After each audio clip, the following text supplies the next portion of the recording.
أنهم يطلبون منا الدعاء، والدعاء كما قال الرسول صلى الله عليه وسلم هو العبادة، والمسلم لا يستغني عن دعاء الله عز وجل طرفة عين. فالدعاء مطلب من الجميع في أي وقت، وخاصة أوقات الإجابة وتخصيص هذه الدار والدارسين فيها والقائمين عليها بأن يرزقنا الله وإياهم الإخلاص في القول والعمل، لأن الإخلاص شرط في قبول العمل.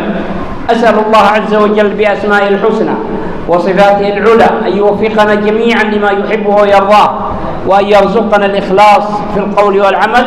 والسلام عليكم ورحمة الله وبركاته। कहा जाता है बात से बात निकलती है। जब दुआ की बात